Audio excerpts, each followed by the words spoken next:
Education Choices magazine are thrilled to welcome Ffion Robinson to our podcast today. Ffion is here to tell us all about Churches College Nursery and Junior School in Liphook, Hampshire. It's lovely for Education Corner podcast to be able to interview you today, Ffion, and to be able to speak to someone who has been 6 years, I believe, as head of the junior school and nursery of Churches College. Can you please begin describing the ethos that you hope to provide and strive for in the junior school and nursery? Hello, Chloe. It's lovely to chat with you. Thank you for inviting me to this podcast. So Churches College Junior School and Nursery is a really happy, warm environment. Underpinning everything we do is our values-based system, which is, we refer to the 5 R's, meaning the 5 R's beginning with R. And they are resilience, respectful, resourceful, responsible, reflective. And myself and my team are constantly referring to those 5 R's. So in praising, or in ensuring and supporting children in making the right choices and referring to them. The school council came up with animals to go with those 5 R's, which are great, and you can have a look at those on the website. And the infant classes actually have the little soft toys to go with them. So it's everywhere, and we've got them written in the studio, we've got them coming into the school. So it's a big part of what we do. I think that the moment you step into the school, you'll see it's a pacey environment. You'll see the sense of space, the sense of greenery, but the opportunities there is clear also. There's something for everyone. We know that happy children learn best, so ensuring that pastoral care is at the top of the list, and then the natural byproduct, therefore, is high-achieving children that attain well and then go on to be happy teenagers. That's our USP, really, is to make sure that we have happy teenagers, and to our best ability, we create those happy teenagers. And I'm sure they are. What do you think is one of the most important lessons or experiences that a child can have? Obviously, they start very young at churches, and it's such an early point in their education. And how do you think that Churches College Junior and Nursery School provide this?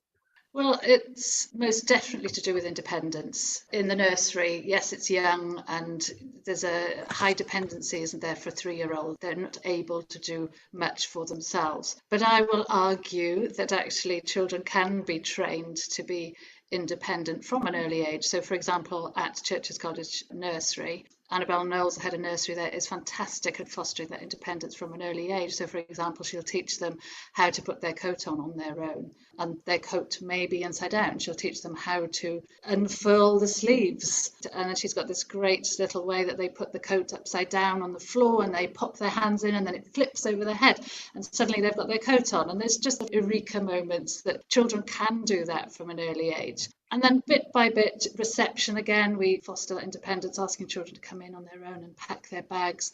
So there's those small steps which actually are huge for a small child, but they really then help us grow that independence. So by the time they're in year 3, there's a bit more independence, there's a lot more clubs on offer for the children. And then by year 6, that's it, job done. You've got a really lovely, rounded, independent child that still knows where to go when things might go wrong, still has that toolkit because we've trained them up to know where to go for help and what can I do myself first, and then when do I need to go to a trusted adult to get help. So that independence is so important to us at Churches College Junior School and Nursery. And I imagine that carries on straight through to the seniors as well, where obviously we've spoken to Mr. Williamson, who's told us so much about what they go on to do. That's feedback that we get actually from the senior school, and that's the beauty, isn't it, of a through school, that we can get direct feedback. And they say that because of that strength of independence, our pupils move and transition to the senior school, and they don't have issues with independent homework and managing and organising their time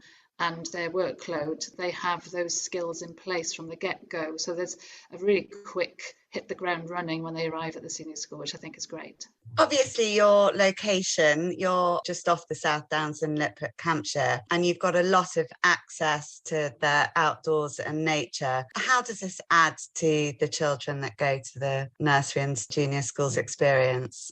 Well, obviously there's timetabled aspects and activities that happen outside, which you wouldn't get in a more urban school. So the 12 acres of field are used at break time from year 3 to year 6, so that's their playground. We've also got a sensory garden, which the children love, playing anything from story time to actually the year 3 girls had my hands in a spa area in the sensory garden, rubbing herby plants on my skin. So there's those kinds of activities. But I think outside of those activities, the greenery and the sense of space, it helps add that sense of calm to the day as well. We are a pacey school.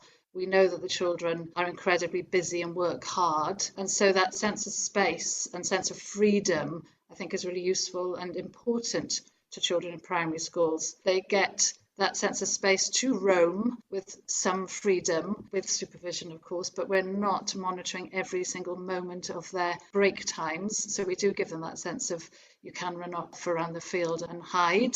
And there's an element of trust there as well. So it gives us that balance, I guess, of classroom-based activities and then that huge element of space that children need. They need that space. They're a bit like puppies, aren't they? They need exercise. And then it feeds the soul. I think I use that phrase quite a lot. The greenery, it's just good for your soul. I couldn't agree more. Do they get to plant and garden and yes, watch of course. things? Yeah. Yes, I mean, interestingly, the school council, outside of the gardening club, very, very active, and the infants are very active and they're growing as well. We've got an active eco council, but the school council have voted, because we're, amazingly celebrating 300 years birthday this year for the school. So we put it to the school council. Our parent association are really active and energetic as well, and wanting to support a project. And we put some ideas to school council, what kind of legacy would they like to leave to mark the 300th anniversary. And they've voted to plant trees. So we're really excited that they're so switched on to the importance of the environmental impact and their own environmental impact. So they're wanting to do anything they can. So again, it just shows that they see our space as an environmental space and an important space. And they're always looking at ways that they can improve it. I imagine coming off that with all the interest in climate change, that they've probably been quite active in that area as well. Well, that's right. We're working towards the green flag status. So it's about those little things, and we've done lots of assemblies about it's the small changes you make that have the biggest impact. So, for example, in every Friday, I call them my Friday post. They're called Mrs. Robinson's Friday post, which goes to this whole school community.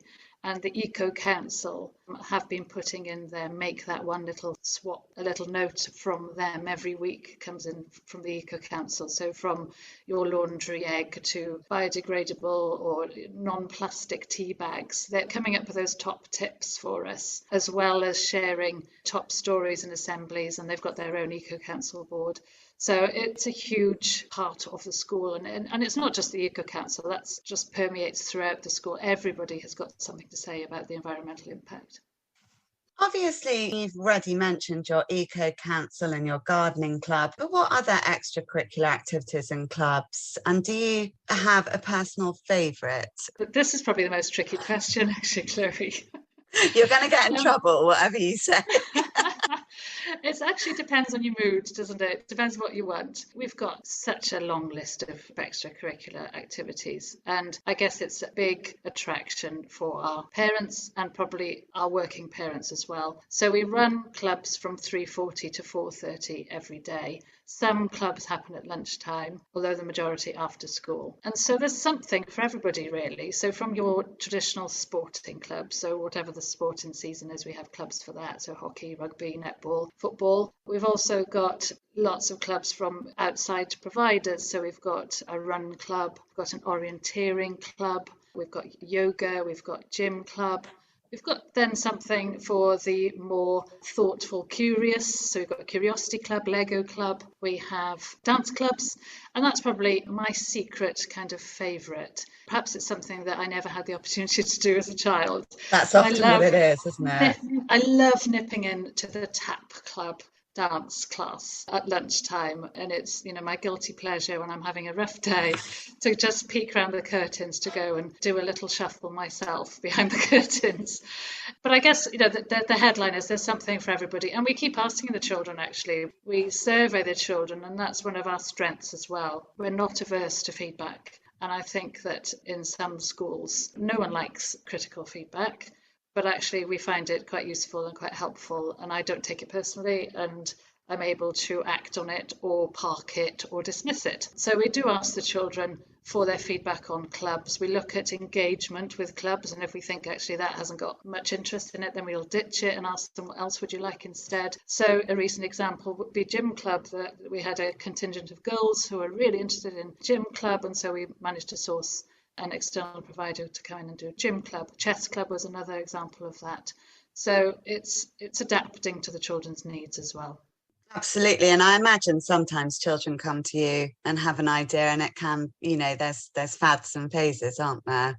Yes, I mean, I think on the back of the success of the BMXing and skateboarding, that's in the summer, the Olympics success, I think that's something that I'm really keen to support. That's slightly more problematic with regards to where we live. It seems to be more in urban areas where there are skateboard parks, but, we can create a skateboard park, that's no problem. So Well, you've got the space. We have, exactly. So I think it's really important to listen to the pupil voice. They have great ideas. They've got different interests that perhaps are not always the things that we think they may be interested in. So cookery club is another. I could run a cookery club every single night of the week and it would be oversubscribed. My daughter's just started university and she's still doing cookery club. Yeah. They never tire of some things. An art club is another one as well. Yeah, it's wonderful. How does Churches plan to support its young students, both inside and outside the classroom, through what seems to be a slightly more ongoing than we'd all like scenario with the pandemic? Obviously, at the minute, we're all back to normal, so to speak, but with the new variant emerging, all of us are on tenterhooks as to where it will lead. What we do adapts to what the need is. So if we're thinking about the last term, you're right, we haven't seen the end of the pandemic. So we've had some children out of school, and so we've been able to run hybrid learning. So the majority of children in class, and then the children at home are dialing in and are getting their maths and English and another subject with home learning, if they're well enough to do that. Outside of that, we're looking, when children came back in September, we were very mindful of the effects of the pandemic, still the hangover of lockdown learning. No one can forget that in a hurry, can they? And that goes for all members of the community. So it's about supporting and adapting and looking at the case-by-case need. I think what we all experienced in September to November is the pace of life suddenly skyrocketed, and how we were going to sustain that stamina from not having the breadth of the clubs, for example, to suddenly full speed ahead. And we did see that some children really found that transition difficult and couldn't cope with that stamina. So, you put in those support plans. I referred to it earlier, happy children learn best. So it's counterproductive to force children into that funnel of that's just the only way that we do things and therefore you have to get on with it. That's not life. So we adapt and we're flexible and we create plans according to what children need. I've got a great head of pastoral care, the deputy head, and she will do check-ins with children individually. We've got a play therapist, we've got a school counsellor. And so we're not afraid to notice and observe things and then pass those on to parents and say, have you noticed that? And I think it works really well. We do this together. We bring up children together. I remember talking to Mr. Williams about it, and I think that he felt, certainly in the senior school, that things you didn't think about, such as the modelling that can go on between the older children to the younger children by the absence from school, you could see that some of those learned behaviours, he felt there were gaps, there were things that would have normally taken place, but because of the nature of the lockdown hadn't, and that had impacted socialising, for example. I imagine particularly with the younger children, that must be something that you've noticed. We've noticed it to some extent, but conversely, we've noticed that when we were all bubbling, as we call it, we had less pastoral issues. Older children playing with younger children, they sometimes goad and press the younger children's buttons and vice versa. And so we didn't have so many of those friendship fallouts. But I guess there's very, very important learning to be had there from those conflicts, those early conflicts that are so important in helping children navigate those social communication avenues. So definitely there were missed opportunities. We see that from an operational point of view. Of course, we prefer it when there's no conflict, don't we? But I think it was missed, and we certainly have seen growth in how children are now having to re-navigate and re-find their paths for communicating with younger children and older children. So yes, agree. It was actually lovely when we spoke to Marvin Harrison earlier on this week, who's actually written a children's book that's coming out in June, I think, 2022. And it's called I Love Me. And it was because his youngest child, a little girl, I think she's only 3 or 4, someone had gone up to her and said something like, I don't like you, and she'd completely fallen apart. And so he's teaching her kind of the language of how to deal with that conflict. And so when someone pushes her the next time, she's been told to say, I love me, as an answer, which I thought was quite charming. But it is those sorts of interactions that perhaps they haven't had as much of, isn't it? They've developed resilience in so many other ways, but they've lost those small bits of resilience, I think, the immediate impact of someone upsetting them. They've missed those opportunities for sure. Just quickly, can you tell us the different key points of entry for the nursery and the junior school? So the main entry points are at nursery, so the term after they turn 3, at 7+, so that's coming into year 3 when we create 22 spaces. And then outside of those 2 main entry points, we sometimes have some spaces in reception, but outside of that, we're thriving in full school. So it's get in touch. When's the best time for a parent to get in touch? I mean, in London, sometimes parents are having to put their names down while still pregnant. I'm well versed, having had experience of London schools, that it's quite cutthroat in that respect. We aren't quite as cutthroat here. Certainly we are building our reputation. The nursery is thriving at the moment, so the earlier the better. But I think that registrations and date of registration, tends to be how we operate, and we go from those dates. Is it first come, first serve? It is. We also make sure that we can support the needs of a child at our school. We are a slanted, slightly more academic, and more learning behaviours need to be established. And so it's about making sure that we have the resources to support any particular need that a child may have. When you're obviously considering a child, are there particular, it's a very difficult question, I know, but are there particular traits, or is there a type of child that you're looking for, or are you looking to try and have a mix of all different personality types to make that kind of more realistic environment?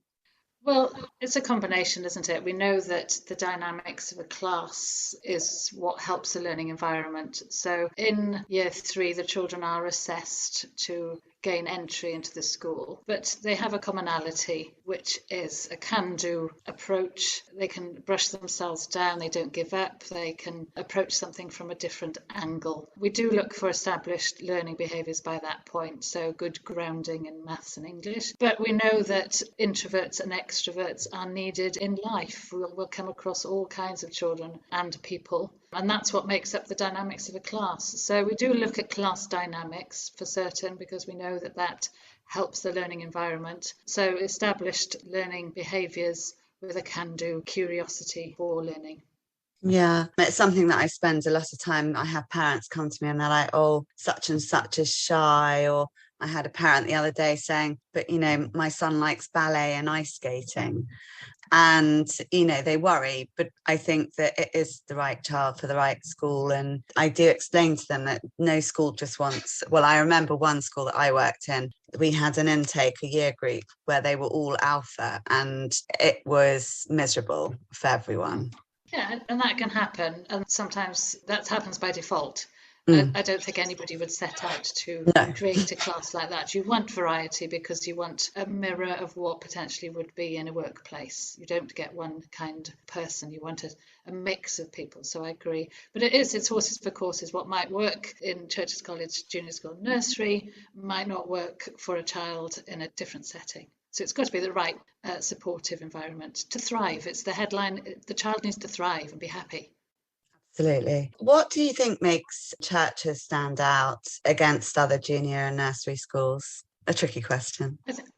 That is a tricky question, but I've been asked it before, so hopefully this is a good answer. I think it's about, the first thing is about being a through school. I think that's hugely attractive to many parents. We take the sting out of the 11 plus, that's a pretty pivotal point for lots of children, and particularly children in London. Again, my experience has been in London with 11 plus, and that's a hugely stressful time for children and parents. So the process for us is that in year 5, that's when we really look at data. I sit down with Mr. Williams and we look at the roundedness of the child and how they might thrive in the senior school. Again, that word thrive. And if we think actually that they haven't been thriving so well in the junior school, it's unlikely they're going to be happy in the senior school. We want happy teenagers, remember. So we may have conversations with parents in year 5 to say, we'll put some support in place, we'll do X, Y, Z, and you may want to consider a backup school that may support your child better to thrive. We want a happy teenager. Year 6 comes along. We then in the first term do preparation that many in prep schools across the country do, maths, English, VR. And then the children do sit the entrance exam along with all the other external candidates. But that's almost in as a process. If you haven't had those conversations with me in year 5 to say, we need a backup school, then your place at the senior school is recommended. I've already said to Mr. Williams, these are great children. They're going to be a great fit. They're going to thrive with you. So I think that is the first thing to say that sets us apart, is that we just take the sting out of all of that 11 plus stuff that is really stressful, really competitive, and no one wants an unhappy child at the end of that, living and breathing 11 plus angst. I think the second thing that sets us apart is the notion that we're doing all of this together. We're not on different sides of a fence. We're not in different teams. We're wearing the same T-shirt as our parents. We observe things in the children. We don't judge. We say, should we work together to fix this? They tell us things also. They say, you missed this, you didn't notice this, you made a mistake, and we take that on the chin as well. We don't always see eye to eye inevitably. Our experience, I hope, stands us in a good position to say, you just need to trust us on this. But I think that our relationship with our parents is positive, and that's a good headline, I think. I certainly know that the parents of the children that have gone to you that I know are absolutely thrilled. How does the junior school and the nursery prepare students for the future, and particularly when they go to the senior school where the children are much bigger? So we've touched on the independence. I think that's a key thing for children when they get to senior school. They're ready for that independence. I describe it as being a big fish in a small pond by the time they're in year 6. They are physically big. And so we certainly transition the children smoothly to the senior school in their preparation and their workload and the expectation of how they'll manage their time and their work and their possessions. That's not always perfect. I'll grant you, looking after their own stuff, some children find that more problematic than others, but we aim to have reached some happy medium in terms of looking after their stuff. With our own through school, it's very useful that we're able to do lots of transition events between the senior school and the junior school to help children settle into year 7. We also have programs where we have peer mentors, so the year 6 is allocated peer mentor roles, as well as all the children are given roles of responsibility in year 6. So they're already feeling we have this responsibility and we're wearing the school's badge, and so they wear that with pride and they look forward to those opportunities in year 6. So looking ahead then to year 7, they have some arranged visits of things like life saving at the senior school, and we do first aid at the senior school. And of course, there's all the way through the junior school, they're being prepared for life as a senior. Because in year 5 they do a science gophers where the year 7s act as science ambassadors, and they do some activities, science lessons with our year 5s, and that works really well. And of course we share some of our staff as well, so that's really familiar. So I think we've got the mystique mapped out quite well, that there's no sight fatigue of being in a through school because we are separate, and yet there's some familiarity through staff. And of course Mr. Williams himself comes and spends Friday mornings with us, rolls his sleeves up metaphorically, becomes a teaching assistant, and also does his headmaster's board on a Friday morning to celebrate achievements and hard workers at the junior school. And that ties into my next thing. One of the children, I know the family well, was busily waving his card that he received from you. I think it was for good work or good behaviour, and was overjoyed. Do you want to tell me a little bit about your pupil praise? Well, it's one of the many ways that we try to boost self-esteem at the junior school and nursery. So teachers will share with me children who deserve praise for their work in class. It could be effort-based or attainment-based. And then I take the list of children and we try and again look for that breadth. We're not looking for the same children. That was one of my bugbears at school. It was the same children that got all the stuff, all the praise. And so we do share that out and always try to look for those positives in the children. And so then I write, we have specially designed cards, two kinds, one with lots of stars and one with aliens, and they're titled Well Done from Mrs. Robinson on the front. That's the title. And then I handwrite a personal message individually to those children deserving of pupil praise. And then we do the old school, post them out, mail them out individually to the children. And I think it's really special because it's individual, it's personalised, and in a digital age where children and no adults actually get many nice things through the post, it's a really special thing for children to receive a handwritten card through the post. On top of that, I do other things. We have a Rocks Club, which is another thing I introduced, to look at the always children, always listening, always behaving, always kind, considerate, thoughtful to others. And so they come to me on a Tuesday, break time for hot chocolate and a cookie, and we just chew the cud, and we just have a generally nice time. It's one of my highlights of my week. That sounds amazing. Do you have a sibling policy? So, for example, if, sometimes, certainly through the consultancy, we have families with 3-4 children. Is that something that is applied? We've got criteria for entrance. If we have 2 children who are neck and neck and we only have one place, then we will go to sibling. A sibling trumps the other child. So it's not a strict sibling policy. It's about the school being able to support the child's needs and making sure the child thrives with us. We also know that, my phrase is, the same comfy pair of shoes doesn't suit every child. And so making sure that that fit is right for a child is really paramount from our point of view in making sure that a child is happy at school.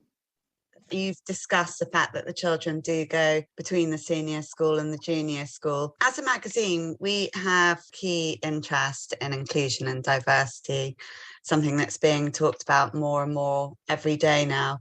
And we were just wondering how you embrace inclusion and diversity within the junior school and the nursery.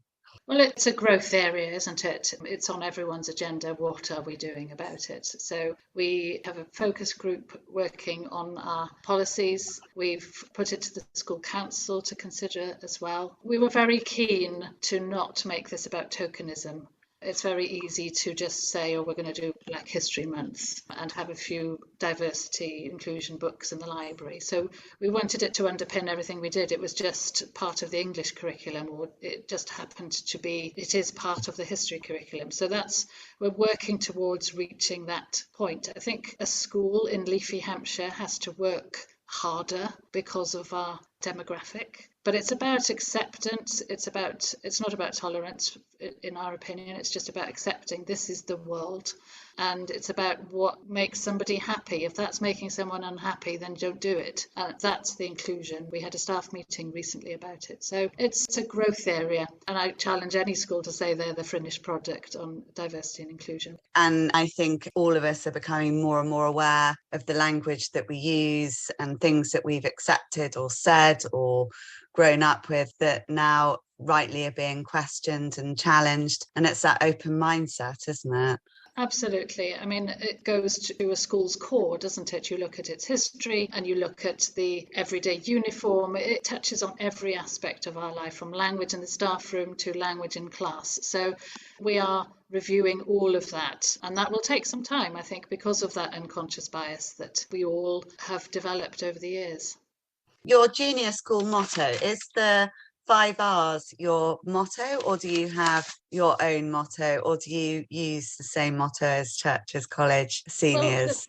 It's a combination, isn't it? We like our own identity, but we love being part of Churches College as well. So certainly Creditor Calo is referred to. And we, in year 6, after they've sat their entrance, we introduce a little credits system, which is a nod to Creditor Calo. It's a system where the children have to achieve 18 credits for an Amazon voucher. They get an afternoon tea after 8. So it's a way of keeping them going after their entrance exams. So there's a nod to the Creditor Calo there. We also, of course, refer to the 5 R's, but I think that one that I think is quite embedded now in our culture and in our language is something that I brought to the school 6 years ago, which is not practice makes perfect, but practice makes progress. So that's something that we do refer to. Practice makes progress. That's lovely. Because none of us is the finished article. And we can always improve. Yeah, I'm the first to admit that. What are you most excited about, or what do you enjoy most being the head of the junior school and nursery? Well, I think I've mentioned my, secret love of watching the tap dancing and the Rocks Club. I love just chatting to the children. Nothing brings me greater pleasure than being with the children. When I am locked in a classroom, not metaphorically, please, but on a Friday morning I teach 2 lessons of maths, and that is my happy place because I get to be with the children, and I don't get to be with the children enough. I do 2 slots, half-hour slots at the nursery, and again, that playing with a Play-Doh, playing with the children, that's just my happy place. But naturally, I enjoy every aspect, the variety of what the school brings me on a daily basis, notwithstanding COVID changes. But I feel privileged to be in this position. I imagine there's some lovely Christmas carols and Christmas trees and Christmas nativities about to happen. Indeed, we've got 2 nativities. One happened today, the early years one. We've got the infant year 1 and 2 nativity next week, and then we've got the carol service the week after. So it's go, go, go. I think we've been practicing since half term, so we all know the songs really well by now. Christmas comes early in a primary school, you know that. It's even exciting if you're the donkey, isn't it? Or I had a little boy telling me the other day that he was going to be the octopus. Yes, anything goes in a nativity. Thank you so much for your time, and I'm sure that there are lots of parents, prospective parents, I'd imagine as well, who are going to be very interested to hear about Churches College Nursery and Junior School. Thank you. Thank you, Chloe.